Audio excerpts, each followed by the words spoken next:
Hey everybody, what's going on?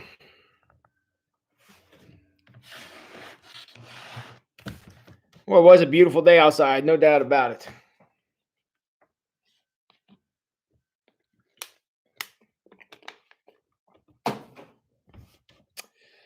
All right.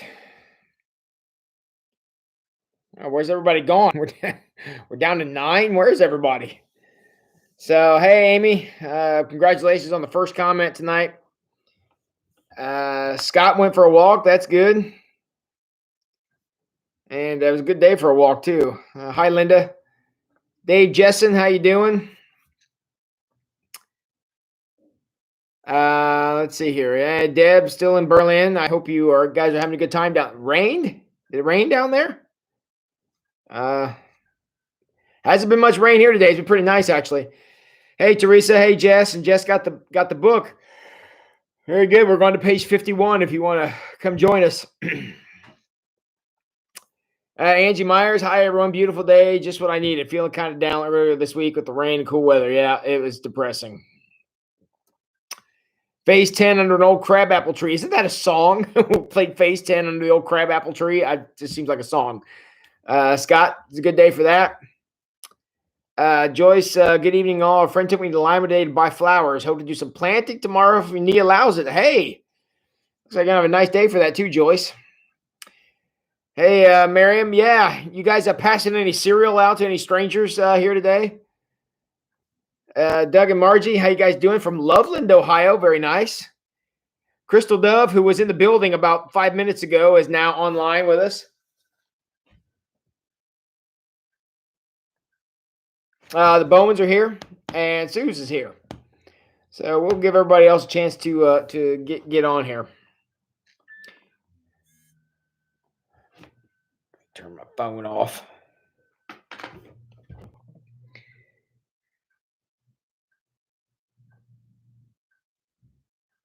So, all right. Well, tonight our intention is to finish chapter 2.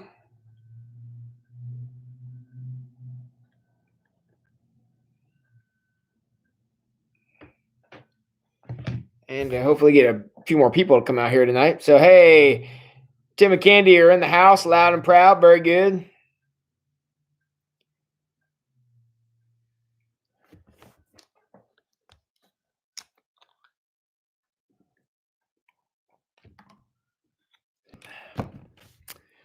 All right. Well, I was looking. Well, we got the whole Reedy crew here. Glad you guys are coming out. I was looking today. I'm scheduled to have the component I need to do live streams for the sanctuary. That is scheduled to be delivered tomorrow. So hopefully I have it tomorrow, and I have a chance to play with it maybe early next week and figure how it works, and crash the computer a couple times and all that stuff that goes into learning how to work something like that. And if I get that running, we may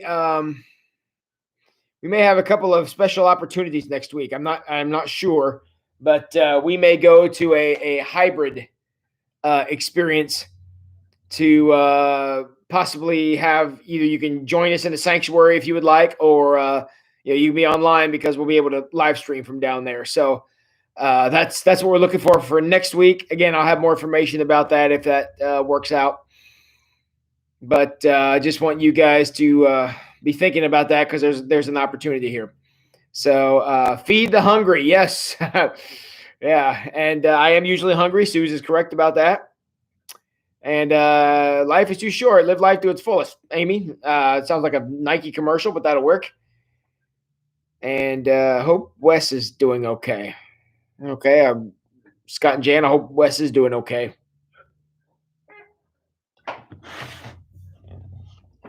All right.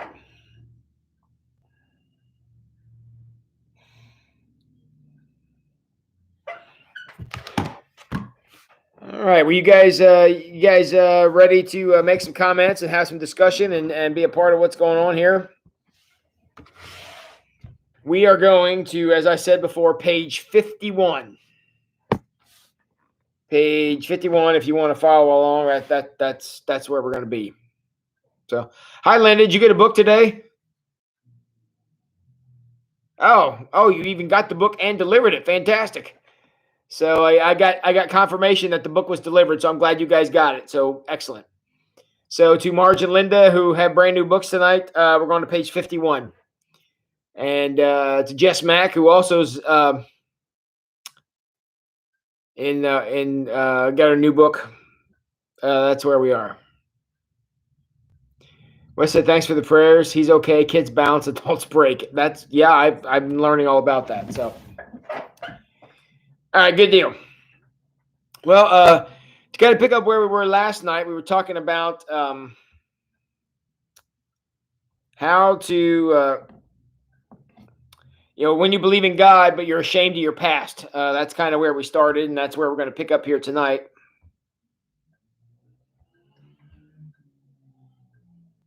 And we're going to start under the little heading, breaking the shackles of shame.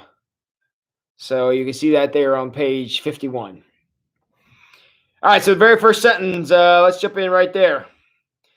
Like Peter, Christian atheists can break free from the cycle of shame. Now, you remember the story of Peter, right? Peter was the one at the Last Supper that Jesus says, you're going to betray me 3 times. And Peter was like, are you serious? And then Peter was confronted by a couple of people outside where Jesus had been arrested. And 3 times Peter basically said, Jesus who? I don't know, exactly how Jesus said. And then we turn around and Peter then has an experience with the risen Christ where Jesus asked him 3 times, do you love me? And we've talked about that in many other contexts. And it's kind of Peter's coming back. And you got to remember, Peter ended up being the rock upon which the church was built. Even though he has this just catastrophic failure, he was able to put that behind him and go on to do great things. I'm sure he wasn't terribly thrilled with how that whole thing went, but he was able to put that behind him and allow some good things to happen. So that very first sentence there under breaking the shackles of shame says, like Peter, Christian atheists can break free from the cycle of shame. The question I want to ask about that is that possible? Is breaking free from the cycle of shame, is it possible without faith? Is it possible to break away from the shame cycle without faith? Is that a possible thing to do?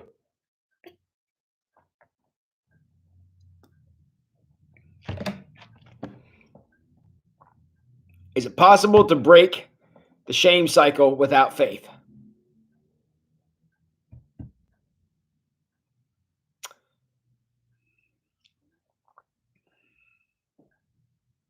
Okay, I got 2 no's and I don't think so. Anybody else want to jump in on this one? Is it possible to break the shame cycle without faith?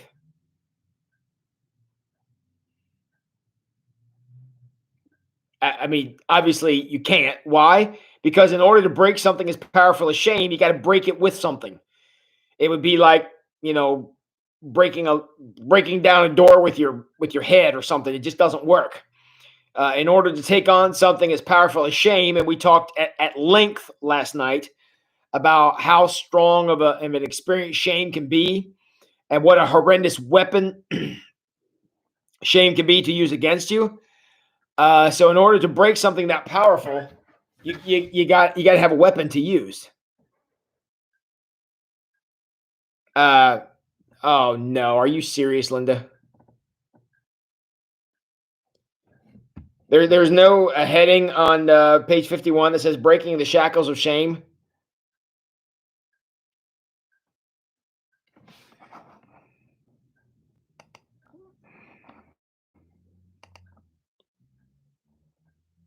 They're telling me page 52. Do I have the wrong page? Did I order the wrong thing? I'm such a numbskull. Let me get on here and look real quick.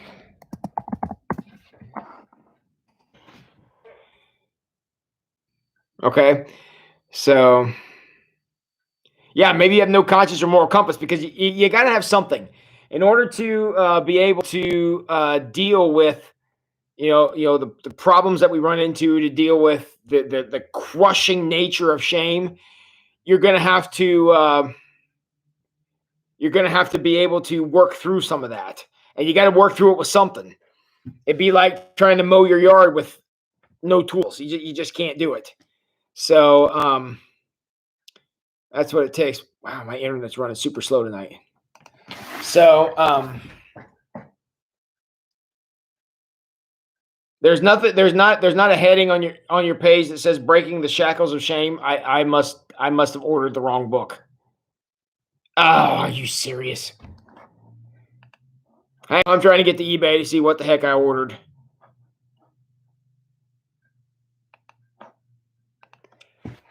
All right, let me see if I can correct this. Anyways, let me keep moving here. So the idea is that we got to have something. If you're going to break the cycle of shame, you got to break it with something. I think I've said that enough times. Okay, so the next thing you want to do, if you want to continue on down that paragraph, I'm in the same paragraph that starts with, like Peter, Christian Atheist can break free from the cycle of shame. If you go down to the middle of that paragraph, or actually a little toward the end, it says, like Peter, we can become convinced of the truth. Okay, so the first question I asked is, can we become convinced? I'm sorry. The first question I ask is, can we break shame without faith? Now I'm asking, can we break shame without truth? Without having some kind of truth to lean upon, is it possible to break the shame cycle without that?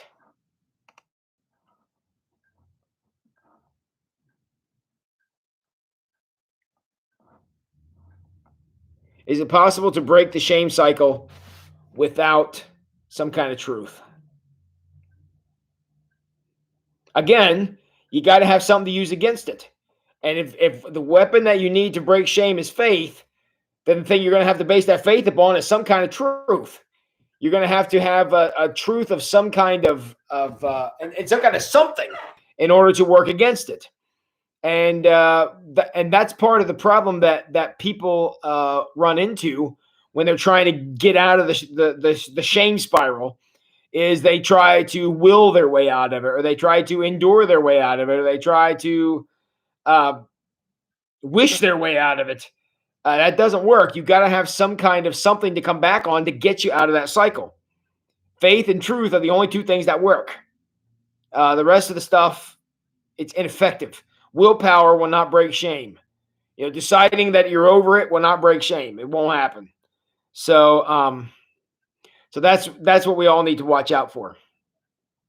And in order to do that, you're going to have some faith, and you're going to have some truth.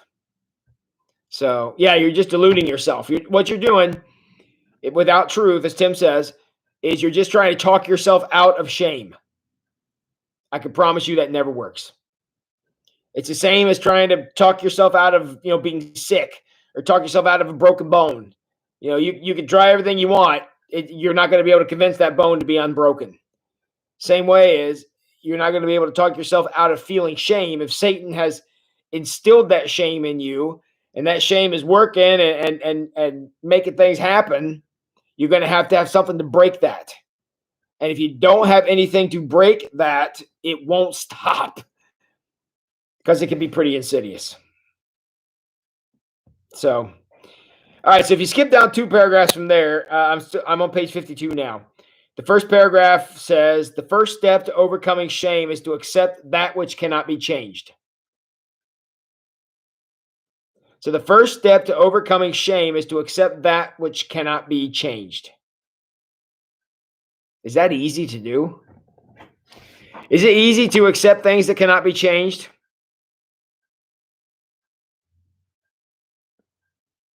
Is that a simple thing to do? I mean, do we like that? This impossible chin that I have. Outside of a bunch of plastic surgery, there's nothing I can do about it. I'm stuck with it forever. And this thing, it looks like a half moon sticking out the bottom of my face. Do we like to say there's nothing you do about it? No. We don't like that. We don't like to accept that there are things that cannot be changed. But in the breaking of the shame cycle, is that necessary? Is it necessary to accept there are things about past that we cannot change?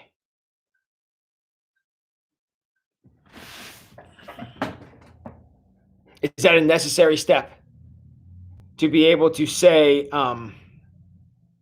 there are things I can't apologize for. Not that I shouldn't. It's that my apology doesn't change anything. Or there are things in my past that just can't go back on. Things that can't, all these things. Do you have to accept that? Yes. Because as long as you don't accept that, you're going to continue to try to go back and again talk yourself out of it. Because you're not praying the serenity prayer, Candy. It's exactly right. And so that's the first step, because I think that's part of shame. I think that's part of why shame works, is because we continue to think, if I could just do something different, if I could just, accept it, if I could just whatever, we could make it be different. And if you continue to live your life trying to change an unchangeable thing, that's the essence of futility. It's the essence of breaking things off. So the first thing you're going to have to do is accept that whatever it was that you feel shame about, whatever the thing is that causes shame inside of you, it is. It just is. And that's right, Marge. It's part of life. And that's something that we're just going to have to do the best we can with it, because that's the only option we have. And again, back to the serenity prayer, that's an excellent example, because that's what the serenity prayer does. That's how we achieve serenity, is we're able to put things behind us we cannot change. Learn from them, yes. Don't make the same mistake again, of course. But to continually beat yourself up over that stuff, it's just not effective. It's not an effective use of your time. So that's why we have to just realize that to continually, what word do I want here? Punish ourselves over things, or continue to believe things about ourselves that aren't necessarily true. The longer we continue doing that, the more that shame is just going to become turbocharged. If you think shame is bad, try turbocharged shame. That might be my deep statement for the night.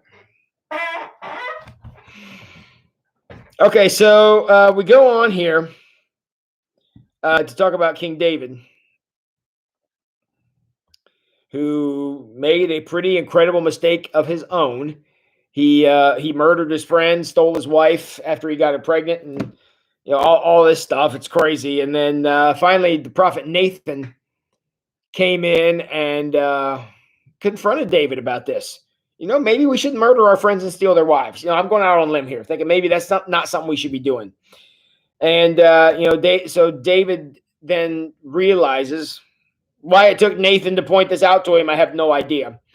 But David now realizes that murdering your friends and stealing their wives is probably not the way we should go. And he begins to feel guilt about that. And he writes, somebody got their music blasting outside the church here. He writes Psalm 51, and Craig gives us a couple excerpts from that. The part of this that we want to focus on is how David dealt with this. Again, a horrendous thing has happened. A guy's dead, and David did it so he could steal his wife.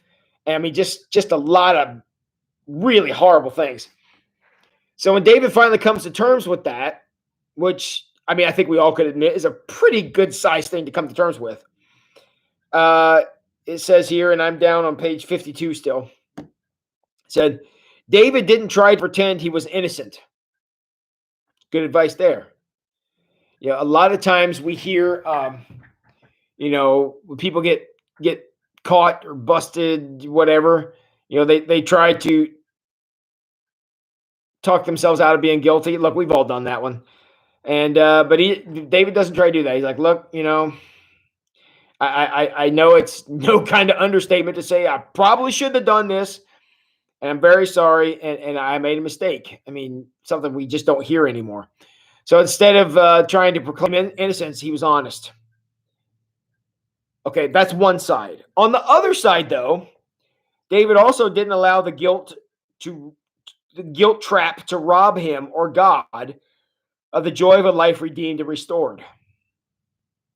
So David didn't allow this mistake. And again, I'm pretty sure we can all agree this is a pretty significant mistake. But he didn't allow that, the guilt and the shame of that, to overtake the rest of his life. Again, this is a difficult example to look at because what David did was pretty horrendous. He betrayed his friend, then he got him killed. That's literally the most worst thing you could do to someone. I'm sure there are worse things you could do, but it's got to be at least top 10. And that's a pretty incredible thing to be able to put behind you. So on the one side, he didn't proclaim innocence. On the other side, though, he didn't get on the shame train. My question to you about that is that balance achievable? Is there an area somewhere between I'm guilty, but I'm not going to feel shame about this forever? Is there a gap between those two things where we can live? Is there a space in there where we can be between the idea that I'm accepting responsibility, but I'm not accepting shame? Is there enough of a space in there to get to? Because I think somehow, and again, I don't know if I'm going to be able to explain how David got to that area, but he somehow got where he said, I messed up. I shouldn't be murdering my friends and stealing their wives. News to me, I guess. But so he has this experience where he says, I'm guilty, but I'm not going to let shame dominate the rest of my life. If there's a line between those two, I think we all could agree it's a pretty narrow one. Because, first of all, I hope it goes without saying, please don't murder your friends to steal their wives. I hope that I don't need to explain that. But on the other hand, if you have done something terrible, which I'm sure none of you have done that, but if you have done something terrible or been involved in something terrible, is there there is a place, I should say, there is a place between accepting responsibility for that, but not allowing that shame to dominate the rest of your life. And David found that. And let me tell you something. If David hadn't have found that after this catastrophic mistake, can you imagine how this incident could have just dogged the rest of his life? It could have completely crippled this man. That he stole Uriah's wife Bathsheba, got Uriah the Hittite killed, stole his wife, and basically took everything in the guy's life. That could have been a game changer for David. And David could have felt so much shame and felt so unworthy that God would have no longer been able to use him to do anything. But somehow David figures out to get to that place. Teresa says, yes, but genuine repentance and God's grace and trust in him can get us there. I don't know what else would get us there, because the problem is, the fact that the space exists, I think it does. I think it clearly does. I think the problem is we have a hard time doing the balancing act to stay there, because Satan will come along and either, tell you, well, you're not responsible for that. Everybody murders their friends and steals their wife. That's just the thing everybody does. So therefore you're denying responsibility. On the other side, though, there's Satan saying, oh my word, how can God use somebody who murders their friend and steals their wife? What's God going to do through you after something like that? So Satan comes along with one lie or the other and trips people up. And you start to trip up, you get out of that sweet spot in the middle. And you either fall into the irresponsibility or you fall into the shame. That's the two sides. And I think that's what Craig is getting to here, is that if you are living life irresponsibly, or if you are living life filled with shame, God's going to nothing's impossible for God, clearly, but it's going to make it a little tougher for God to be able to get you where you need to be, or for you to get you where you need to be. I mean, that's even going to be difficult. So, I think that's kind of where I want to be. Do you guys see the distinction I'm talking about?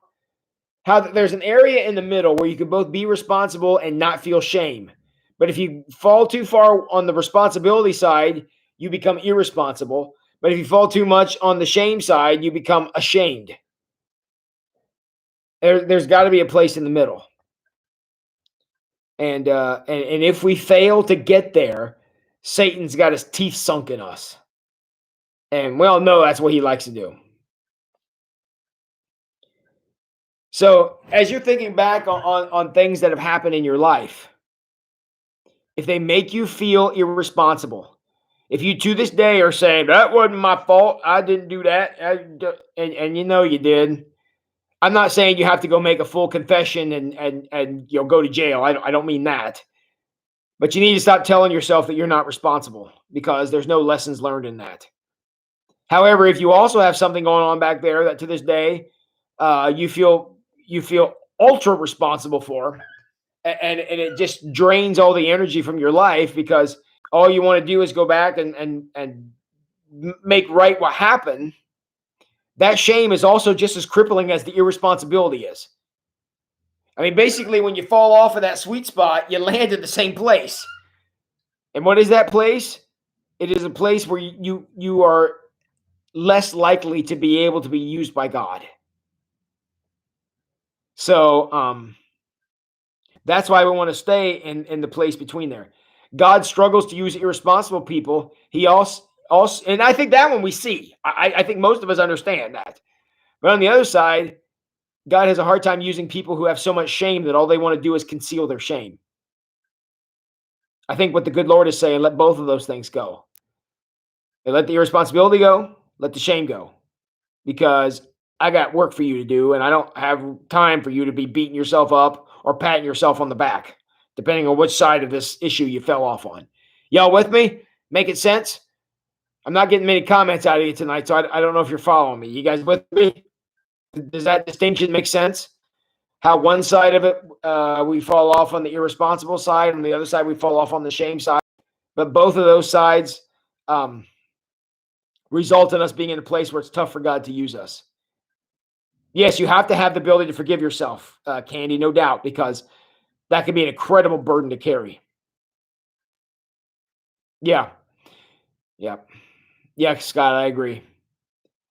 So, okay, Teresa's got this. Anybody else here with me?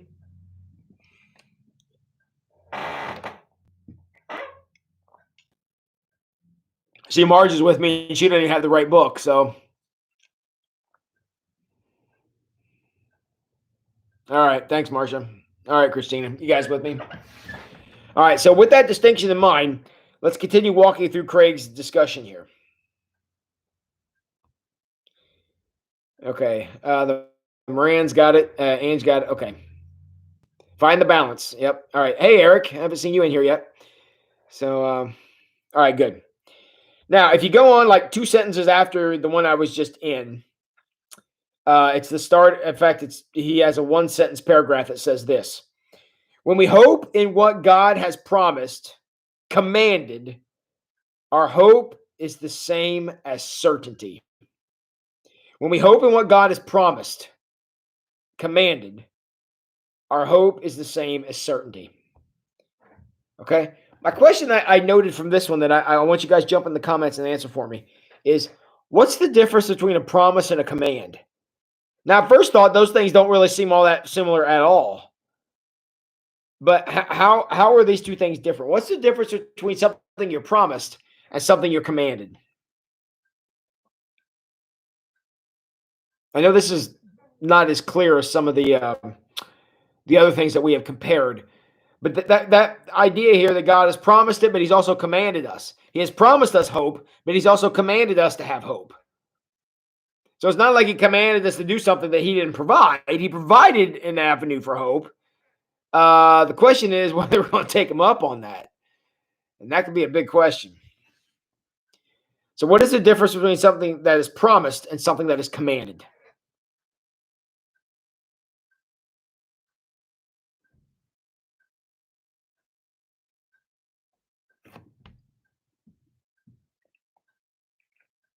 Well, the internet must be really lagging tonight.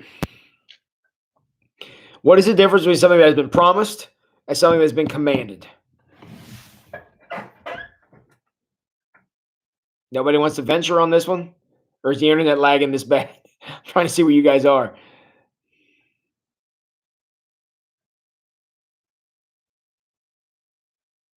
Okay, so a promise is something to be sure of, Teresa says.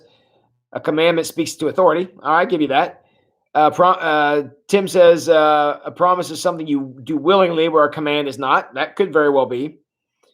A promise will happen. A command is your choice. Ooh, that's real good there, Scott. That's a good distinction.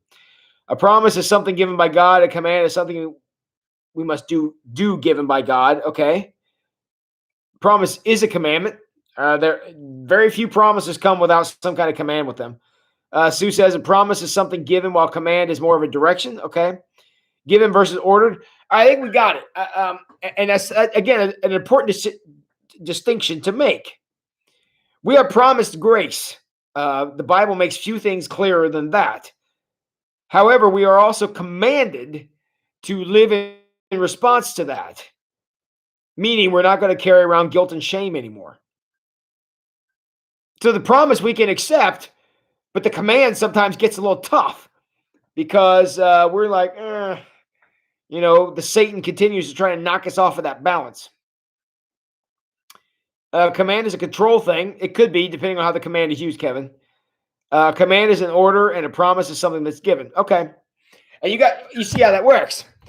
So God has given us the tools that we need. He's given us the instrument. We're talking about faith and truth we use to break the shame cycle. We were talking about that a few minutes ago. Well, God has given us those tools. And those tools generally come in the form of grace.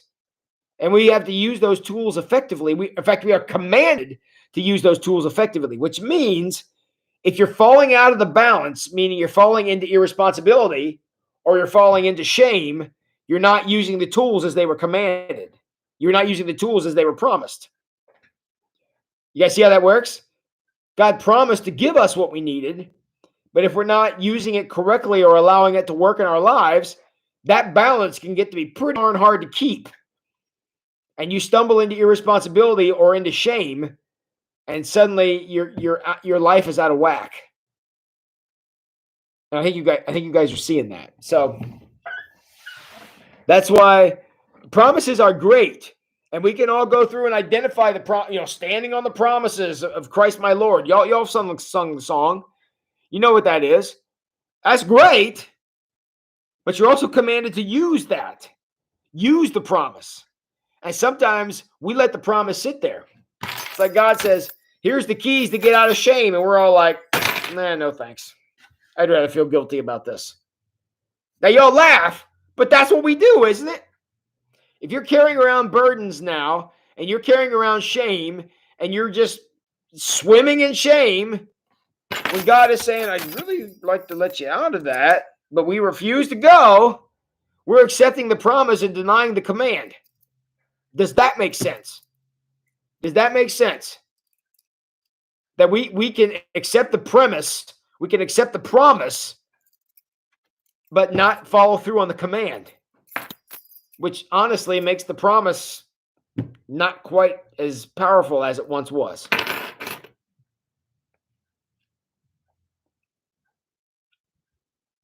Are you with me on that one? See, a lot of us think just by identifying the promise of grace, and this fantastic gift that God gave, and this thing that we're all super thankful for, and all this stuff, it's fantastic to identify it. I highly recommend that you do it, okay? But the problem is we're also commanded to put that promise in action. And when we live in shame or we live in irresponsibility, we're not doing that. That's why that sweet spot is so hard to stand on, because we're not using the tools that we need to keep us there. We're allowing Satan to knock us off one way or the other. And anytime you're not in that balance, again, I would never say it's impossible for God to do something, because that is impossible. However, I would say that's going to make it a lot more difficult for God and a lot more difficult on you to be used by God if you're not using the tools that he gave.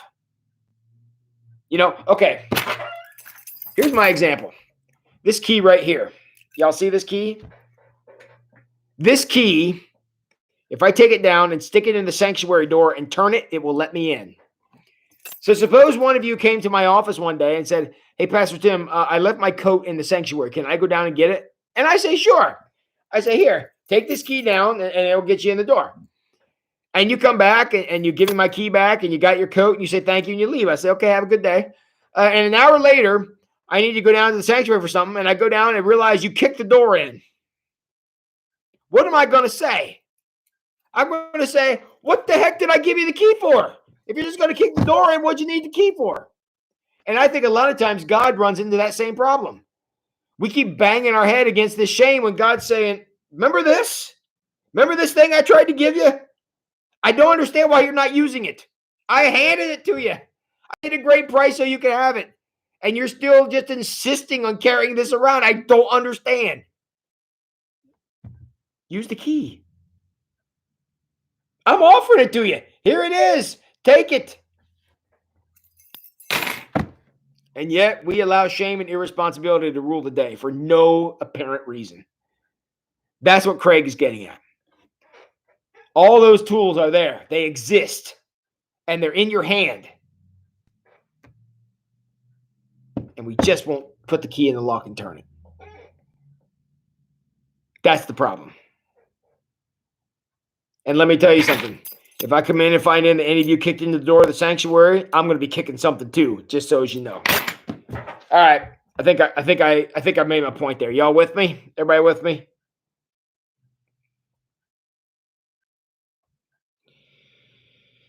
Okay.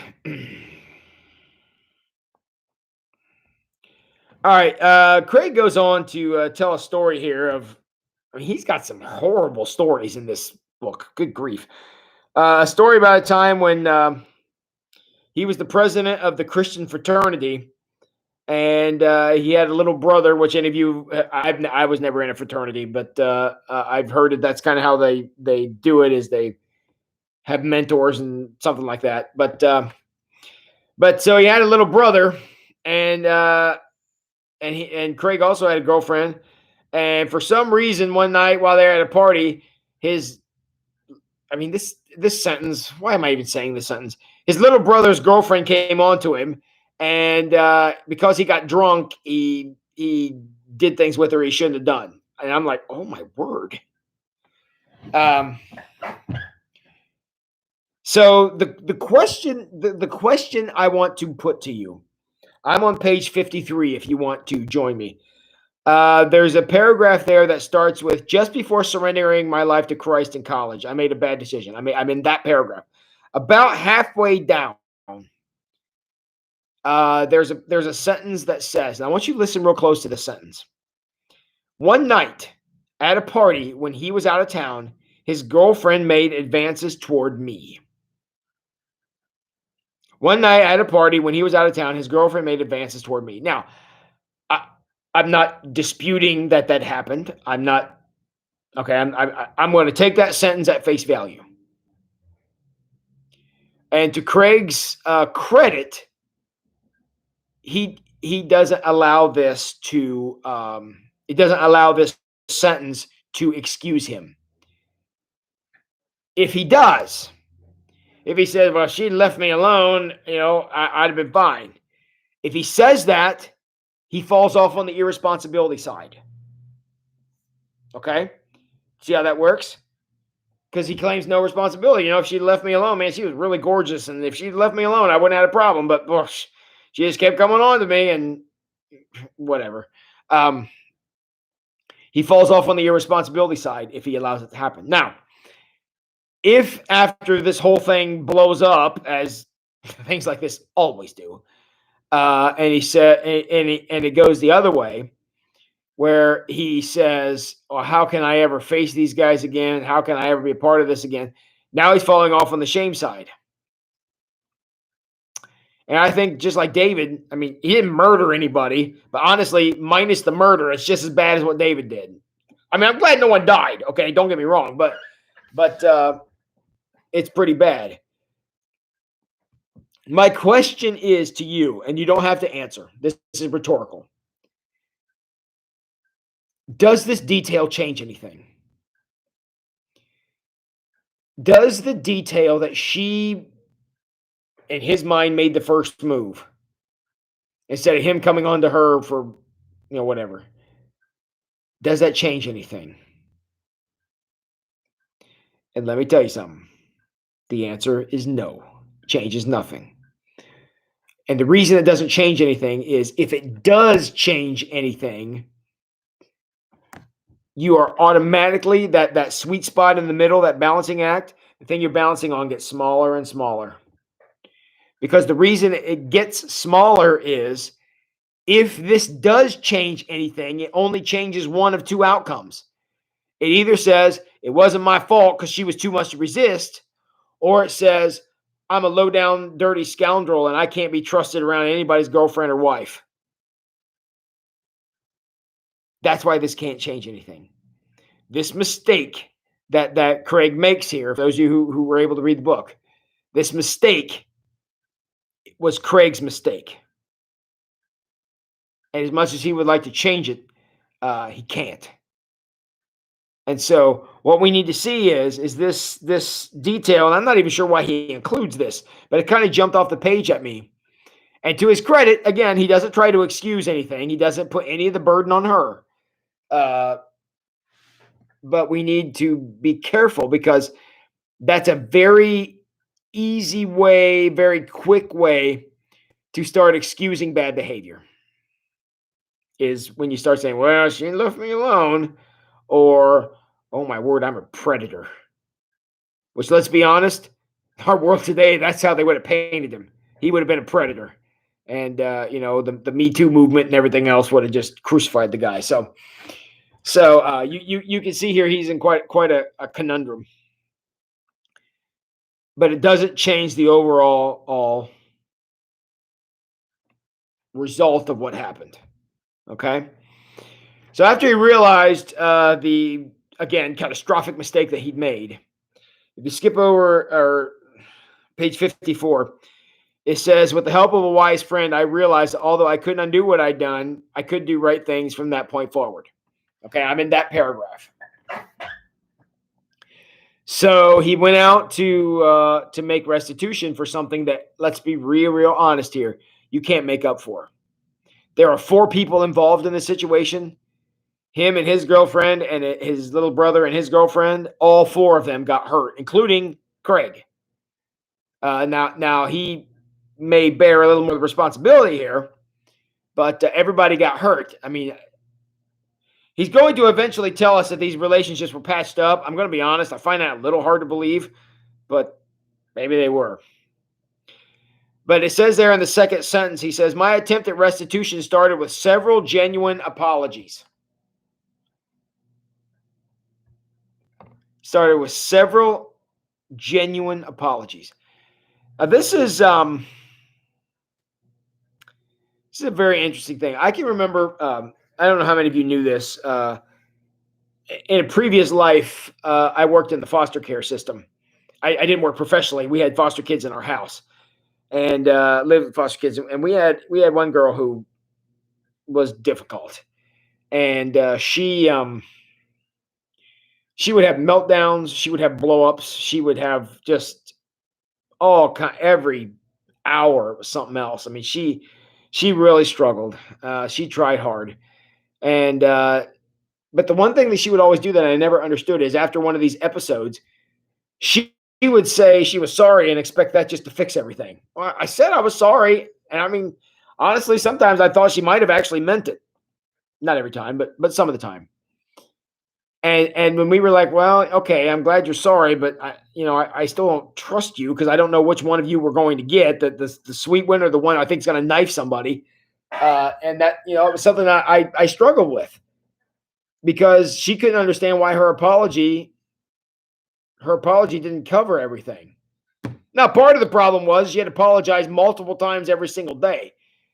And I think sometimes we think apologies are kind of a get out of jail free card. They're not. I may be able to say, okay, I accept your apology. However, that doesn't mean that restores everything. We had a whole sermon on this. Y'all remember this sermon about forgiveness? What is forgiveness about? Forgiveness is all about me, not about you. You guys remember that sermon? You guys remember that sermon where I had you say that like 27 times? Jump in the comments and tell me if you remember that sermon. That was from like a year ago or something. I have to go back and look. That was a while back. But forgiveness is all about me, not about you. Why? Forgiveness is basically saying, look, I'm not going to hold a grudge, and I'm not going to be angry, and I'm not going to take this out on you. However, that doesn't automatically say that's, me saying I accept your apology is not the same as me saying, wow, you were right. You were sure right to act like that evil person. And that's not right. Forgiveness is forgiveness is how we can make sure that we're not getting thrown off on this shame irresponsibility cycle.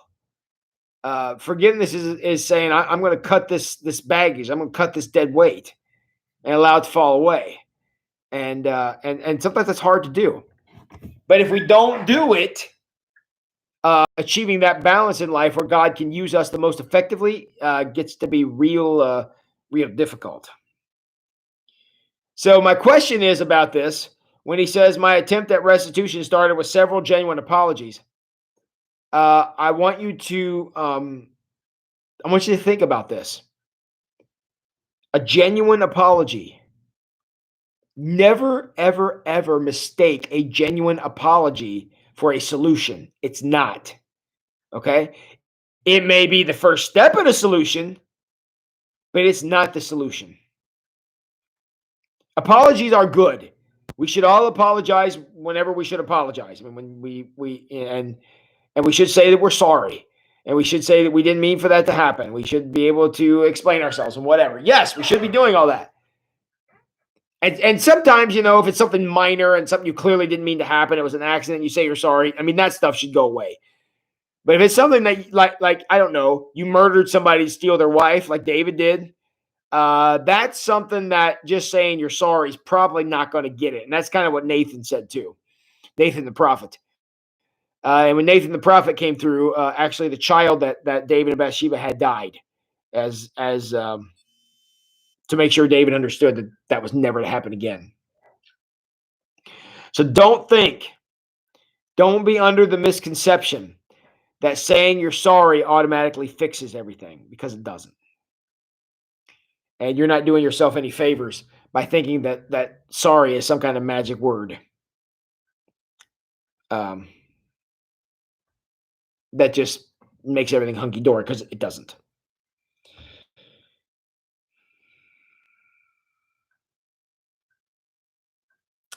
Okay, guys, we're going to continue moving into the conclusion here. I'm moving over to page 54, where it says changing your future. I'm under that heading now.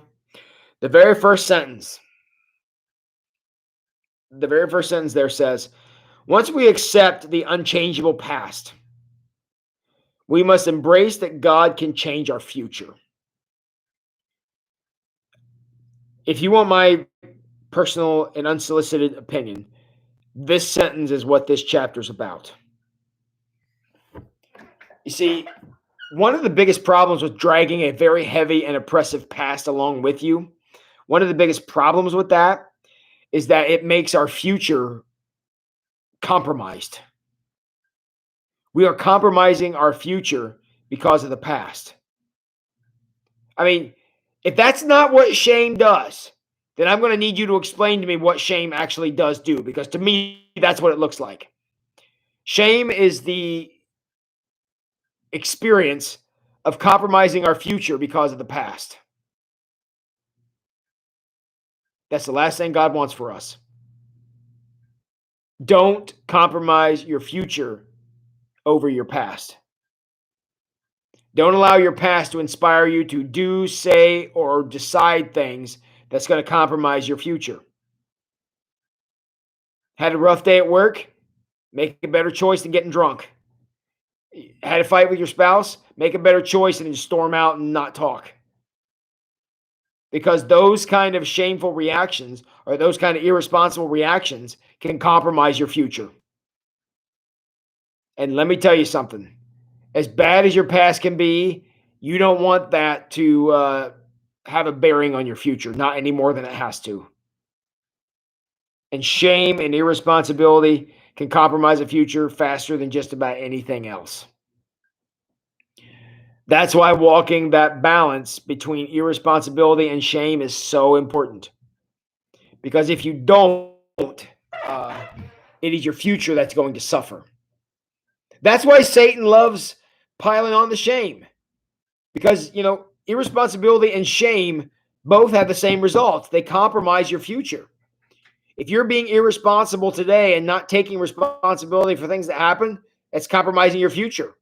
On the other hand, if your regret over the past is so intense, so oppressive, and so heavy that you have a hard time walking forward, that's going to compromise your future. And for Satan, that's what it's all about. Because what's already happened has already happened.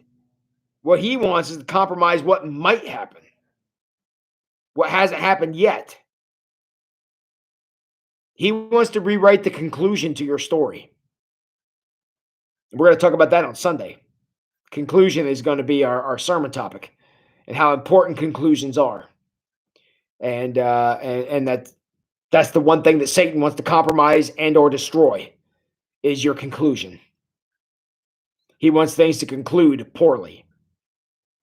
It is up to us to stop him from doing that. And we can only do that when we're making sure we're not falling off into irresponsibility or falling off into shame. That's the way we protect our future. Because irresponsibility and shame both can destroy what could be. And y'all know you don't want that.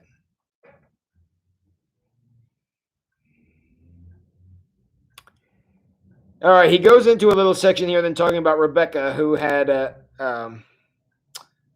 anorexia, I think, or no, that's the one where you don't eat. She binged and purged. And so she was able to confess that. And she eventually came back stronger in multiple ways than she was before. So after we get through that section, I flipped over to page 55.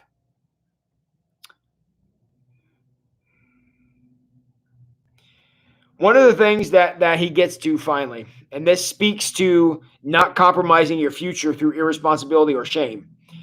I'm in the paragraph that starts with, if you're living with a secret shame, God can do a similar miracle for you. Talking about how he healed this lady of the eating disorder she had.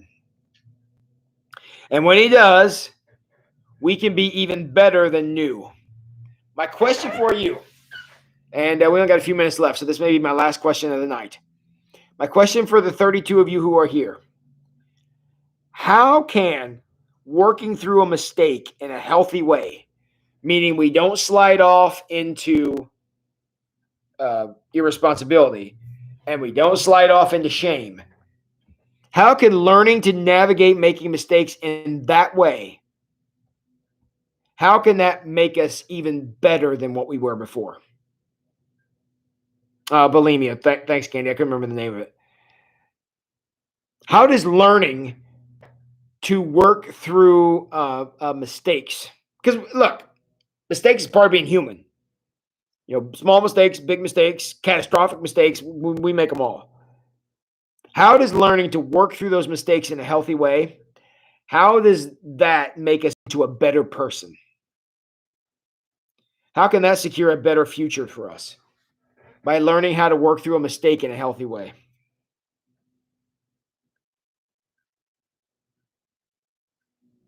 Okay, stronger certainly, but wiser, I think, even more so. Because look, I'm 45 years old, and now that I'm turning into a crotchety old man, I'm learning to be able to see all the things that I've learned, and how some of those things make make some things about life easier because of the experience. And yeah, the fact that we can do better the next time, living into God's plan for us. Eric says learn and grow. Jan says help us grow, make us stronger. Yeah. And all those things can make us into a better person. However, those exact same things can make us into a worse person if we don't do them well. If God hands us the key and we decide to kick the door in instead. It doesn't make any sense for us not to use the tools. And if we're carrying that shame with us, that regret, if we're carrying that with us, that's not dealing with it in a healthy way. That's not dealing with it in a positive way. And it's very important that we learn to do that. You learn from mistakes, or you should learn from your mistakes, Cheryl. I agree with that. And growing and moving forward and following God's plan. Yep. And growth. Yep. So, yeah, that's how that's supposed to work.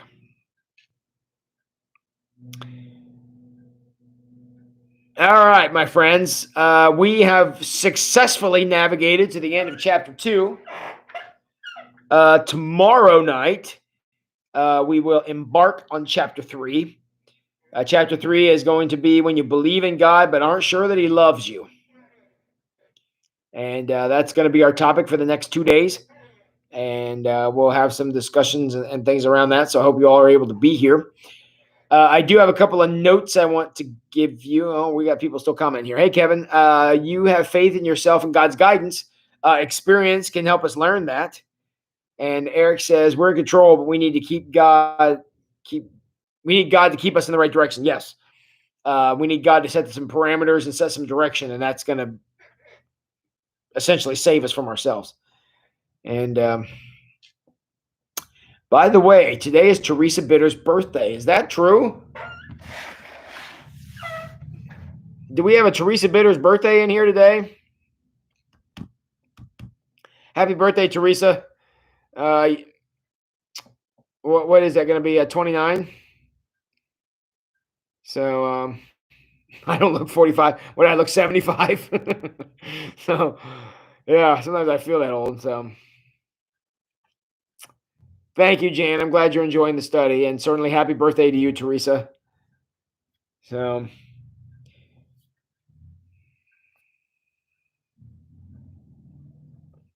59. You don't look a day over 30. So all right, everybody. That's where we'll be. I do want to make a couple of announcements while we're wrapping up here. I'm sure that by now all of you. Oh, is my chair getting squeaky? Yeah, my chair. Me and this chair have had a long time together. This chair followed me here from Forest Park, actually.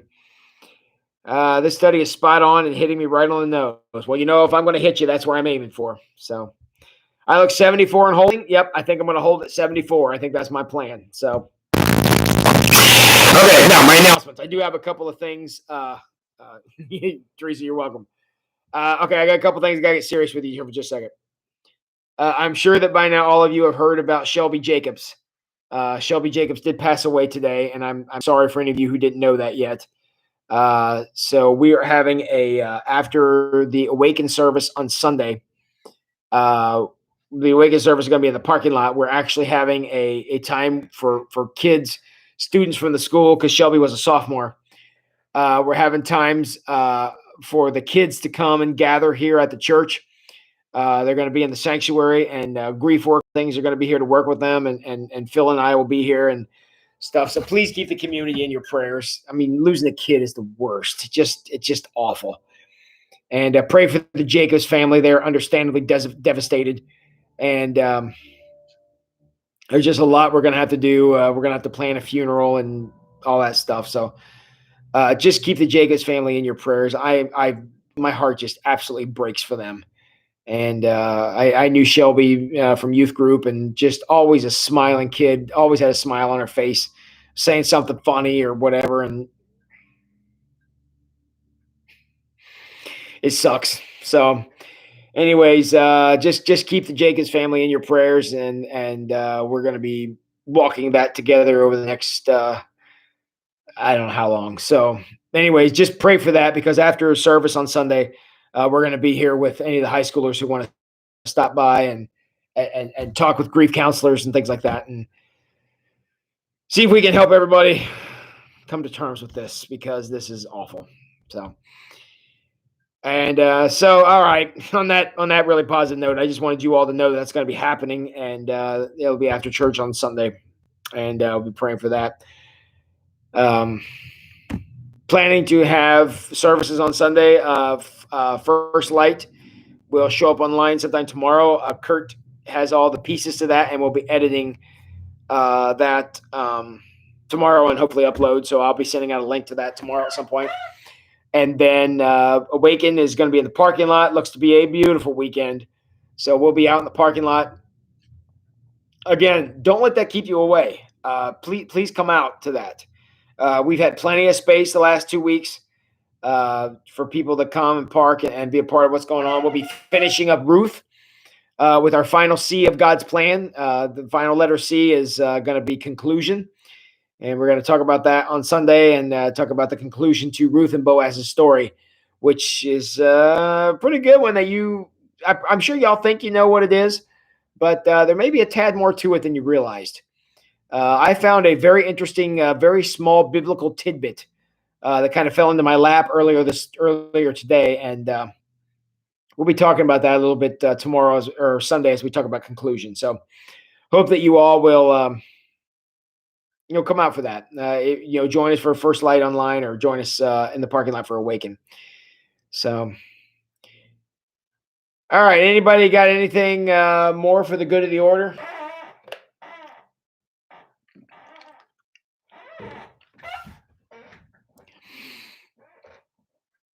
Zion will be inside on Sunday. Yeah, some of the smaller churches are going to be able to get away with that. But I'm pretty sure when we open up, we're going to have hundreds of people here. So, yeah, we have to be careful. Thank you all for your prayers. Anybody got anything else for the good of the order?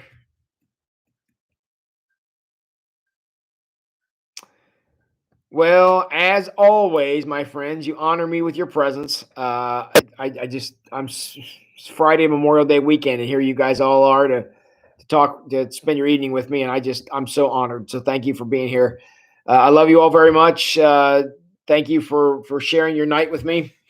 Hope you all have a good night's rest. I hope you get to enjoy. Looks like it's going to be a beautiful Saturday tomorrow. I'm going to enjoy that and be a part of what's going on in your neck of the woods.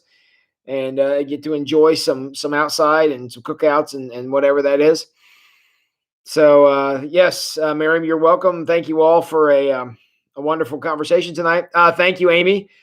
Drop a thumbs up on this if you would. Those likes help us become more relevant to the YouTube search engine. Joyce couldn't do it without you, so I'm glad that you're here. All right, everybody. Go have a great evening. We'll be back here tomorrow night and looking forward to a great weekend. If you get a chance, say thank you to a veteran because we wouldn't have any of this without them. And I guess on that note, y'all can go wash your hands.